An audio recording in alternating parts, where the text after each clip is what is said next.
They're selling blaggede in the streets of Basel, and you know what that means? It's time for Fasnacht. You live in Basel and you don't know what Fasnacht is? Well, stick around. I'm David Marcel, and this is my comic book obsession.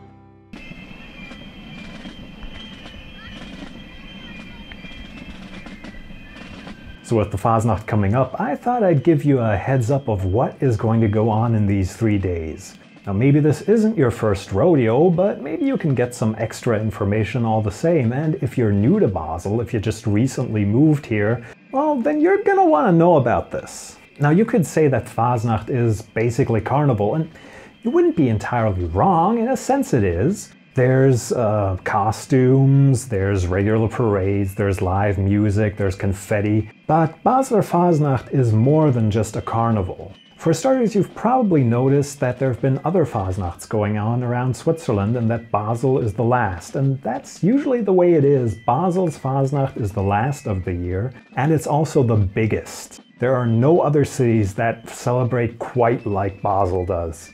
There are a couple of differences to other carnivals though. For starters, spectator participation is kept to a minimum. If you're not in larvae, that's what the costumes are called, larvae. If you're not in larvae, then you shouldn't be in costume at all. So don't go dressed like Batman. It's not that kind of holiday. Nobody's gonna stop you, nothing's gonna happen to you, but people don't really like it a lot.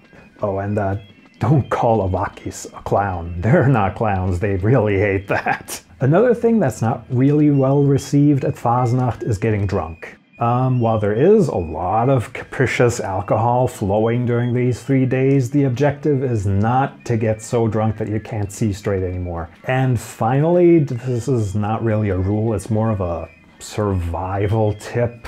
If you live in the city or if you work in the city, you can expect your commute to go up to an hour longer than it would normally. Because during the Fasnacht, the city is packed.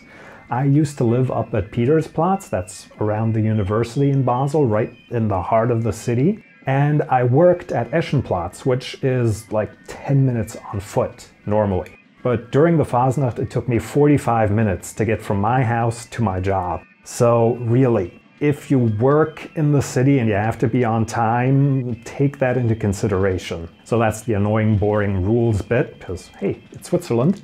Now let's get to the fun part. Now the drey schenschte tääg, 3 loveliest days of the year, start on Monday morning at 4 a.m. because what better time to start celebrating, right? So this start to the Fasnacht, the drey, starts at 4 o'clock on the dot down around Marktplatz. And what you'll see happening is, during that time, all the lights go out. Apartments, bars, restaurants, shops, street lights, it doesn't matter. The city goes dark. So the lights go out, you hear a voice yell, "Morgenstreich, vorwärts, marsch!"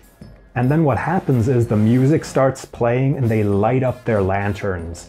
And lanterns aren't just these little tiny paper lanterns, we're talking floats. We're talking lanterns from this size to whole trucks. So you've got these wonderful handcrafted paper carts, these giant paper lanterns with music just parading through the city. And that's the beginning of Fasnacht. So all these musicians and all these lanterns, about 200 in total, lanterns, not musicians, start down at Marktplatz. They go up the route, usually up to Eschenplatz, and then they head back down into the city.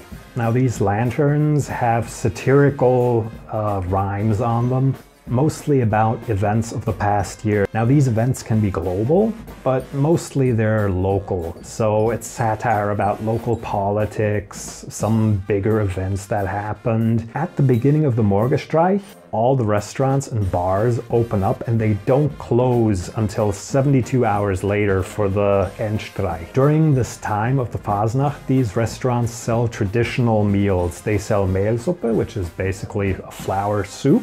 They sell Kreiswei, which is pretty much a quiche, and Zwiebelwei, which is also kind of a quiche but with onions. After the Morgenstreich, the Fasnacht explodes and it goes all over town. So here's a list of some of the bigger events that you're going to encounter during these 3 days. Number 1, the cortèges. The cortèges are parades that go through Basel. They start at 1:30 p.m. and you usually have about 12,000 Fasnachtlers participating. They present their subjects, their lanterns, their flyers, their messages about what happened during the last year in their larvae.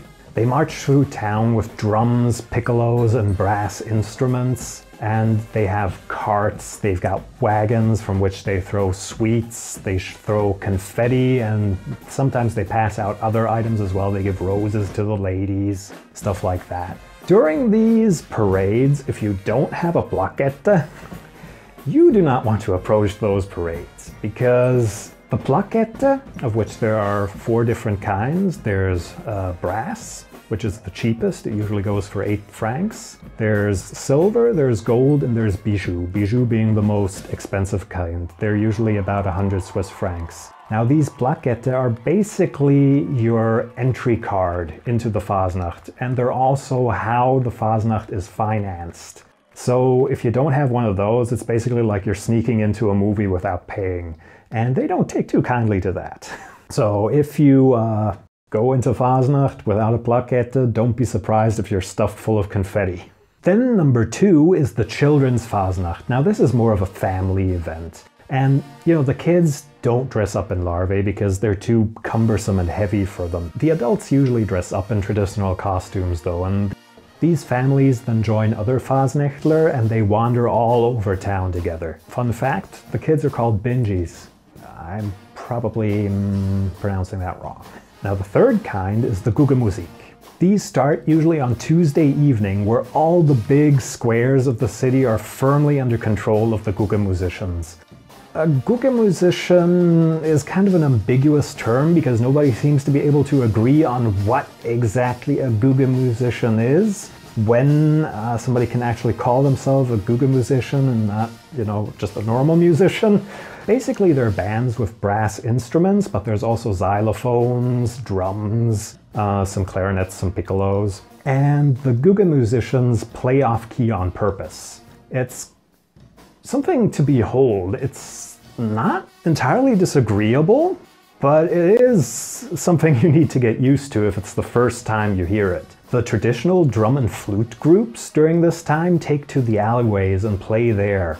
And some of these squares house over 10,000 people during these performances. So you've got a lot going on in the city on Tuesday evening. Now the 4th kind of event you see are Schnitzelbank, or the bank.